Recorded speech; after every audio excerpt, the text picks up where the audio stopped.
Hello again, friend. I'm Eric Miller. We can make decisions, right, that appear to be, yeah, this is the right move to make. This is the way I need to go because all the evidence appears to be there that this is the right place in which to move. Well, once things get difficult or challenging and there's a certain amount of uncertainty or uncomfortableness and anxiety comes up, that decision we made can sometimes be pushed to the side because it's just too freaking hard. So I want to give you a little bit of a context about what I'm getting at here today. I wrote an article I posted on Substack that is about step 3 in the 12-step program. And it has to do with something that's very, very misunderstood in step 3. And I want to kind of highlight my experience about that and give you some insight. And hopefully this will help you as well. You won't have to stumble around as long as I did. So whenever the uncertainty comes up in anything, I think that fear is what keeps people trapped. Also, once we make progress in, say, working the steps, we get to a point where things are starting to change. Things are starting to get better. But because the uncertainty scares us and we end up digressing, we move back into an old habit or old ways of thinking and old ways of destructive behaviors that got us into the seats in the rooms that we're sitting in today. So having that courage and walking with someone is incredibly important in this journey. Because if you don't see the blind spots. You don't see the things that could trip you up in the fear factor, if you want to word it that way, fear factor of what's happening in your spiritual growth and what's happening and changing your life around. It's a beautiful life after working these steps and living these principles in all of our affairs. It's an incredible life to live, and I hope you stay on this journey or get on this journey if you're just getting involved in recovery. So the name of the article I wrote, I posted on Substack. Watch the description. In the description of this video, I've got the link to the Substack article. Also, ask a favor of you, if you'd please subscribe and share and like. This would be very helpful in me getting this message out there.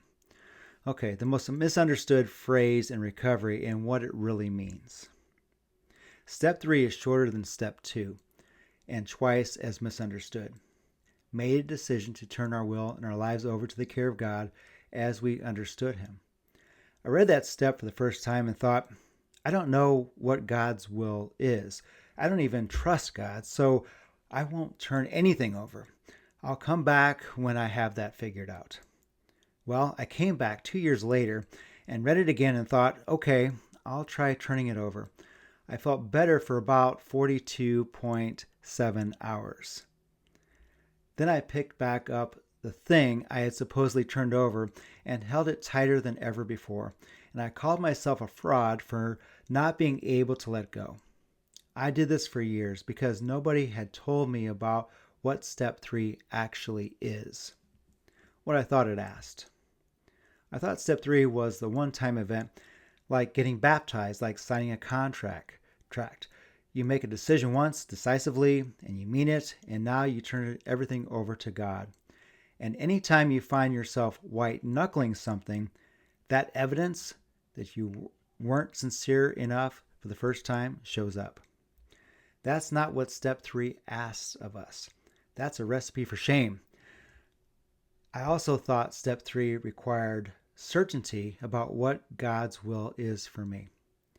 If I was going to turn my will over to God's will, I needed to know what God's will was, right? Otherwise, how would I know I was turning it over in the first place?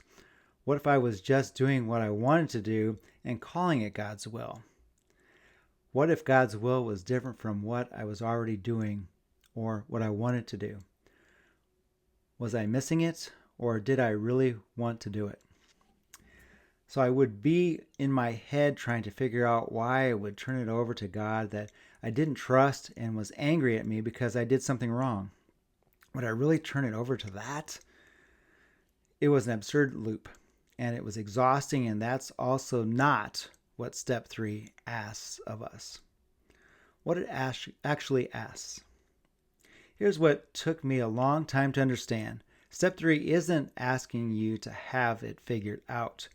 Step 3 is asking you to stop trying to run the show. It's not a one-time decision. It's a daily, sometimes hourly practice of opening your hands. It's not certainty about God's will. It's honesty about your own. The honesty goes something like this. I don't know how this is going to turn out. I can't control how this is going to turn out. I have spent an enormous amount of energy trying to control how this was going to turn out, and that energy hasn't produced the outcome I wanted, and it's cost me my peace. So I'm going to stop and do the next right thing in front of me, and I'm going to leave the rest in the hands that are larger than mine. That's step 3, my friend. It doesn't require you to know whose hands you're putting that into. It doesn't require you to know what those hands want of you. And it only requires you to take your own hands off the wheel for a moment and trust that the universe won't immediately drive you off the cliff because you did. That trust is small at first, but you have to keep practicing it. It's a quick asterisk. A quick note aside to share with you that I've been asked this, so I'm going to share this with you. It's also on the article. I'll read it to you also. If you're in recovery wondering how spiritual direction is different from working with a sponsor, or whether you need both, I create a series with a short white paper that walks through this directly, and it's free. It's in a link, so you go to the article on Substack and get that link. Both relationships are sacred. They serve different purposes. So sponsor, spiritual direction, they intersect, but they don't replace each other. Very important distinction. What it actually looks like in a day. Here's what surrender looked like for a man living in his life after making the decision to turn it over. You wake up in a panic about something at work.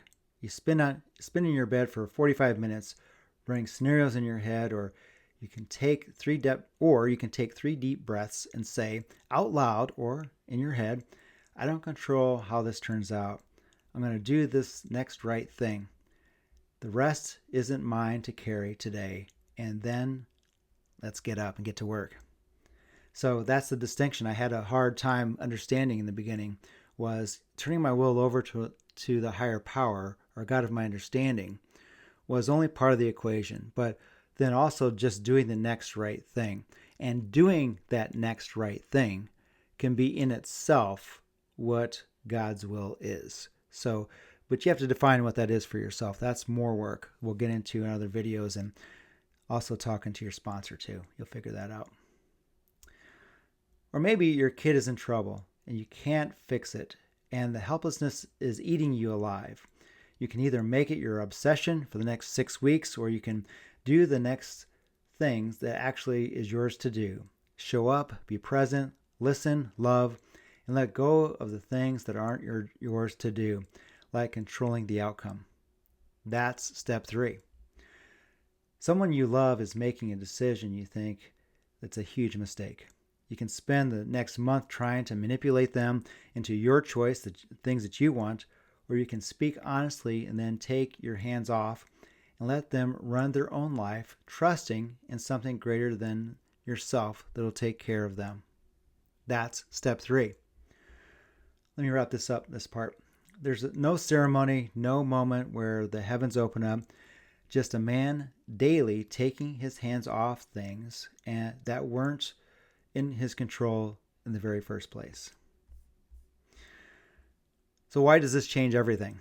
It did for me, and hopefully it will for you. I'm sure it will. When you stop trying to be the director of every outcome in your life, 2 things happen. Number 1, you become much more useful in the moment that are yours to have. The mental energy you were spending trying to control the future becomes available for the present. You become a better employee, a better partner, a better friend, a better father. You're actually here where your feet are planted. I love that saying. The second thing is that you start to notice that things you couldn't control, like the things you were so sure you needed to manage, often work out anyway. Not always the way you wanted, but they unfold with their own logic, and you're free to respond to what's actually happening rather than what you were terrified might happen. Getting rid of the fear is part of our inventory in step 4. Some men I've sat with start calling that unfolding grace. Some never even give it a name. This step doesn't care. It only asks you to keep your hands off and stay in the passenger seat. The hardest version of this practice. I have to say one more thing. There are seasons in life when step 3 is harder than usual. Seasons when something has happened that you couldn't have controlled, that you've done anything and everything you can to control it, and the helplessness is so total that turning it over sounds like a cruel joke. I want to say this. The step is the same in those seasons as well. The hands off the wheel is the same. What changes is the weight of what your hands are letting go of. That's where letting it go made a decision really kicks in. I mentioned earlier at the top. Sometimes turning it over is daily, sometimes it's hourly, sometimes it's the only prayer you can make, set in the dark with no certainty that anyone is even listening to you. That kind of surrender is the deepest form of this step, and it works the same way it always did. You take the hands off, you do the next right thing in front of you, and you leave the rest in the hands larger than yours. You keep walking, my friend. One last thing. If you've been white-knuckling step 3 for a while now, you're tired of pretending you turned it over, and you know you haven't, the door of New Mindset Pathways is open to you. I'll offer you a free 30-minute discussion, no commitment, nothing you got to do. It's just having a conversation with me to figure out what's the next best step for you in your spiritual journey. I do this because I was on this journey by myself. Even though I had a sponsor, this part of it was very terrifying to me. And I don't want other men like yourself to have to go through this as well. So one last few quick thoughts before I end this video.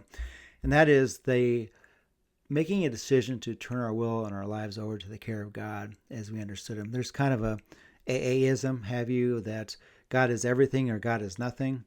And that's kind of true here in this case, that when we make this decision, we have to totally trust. We have to trust that when we made this decision, then we do the next right thing. That action taking of, having this inclination of what the next right thing is can oftentimes be what the will of God is, or your higher power, whatever you want to name it. If you have a problem with the name God, change that for yourself until it becomes different for you, where it's not a reflex maybe that bothers you because you've been manipulated with the word perhaps in the past. So we'll talk again soon. There's an article coming up about next time. Where was God on October 26th? Till again, later, my friend.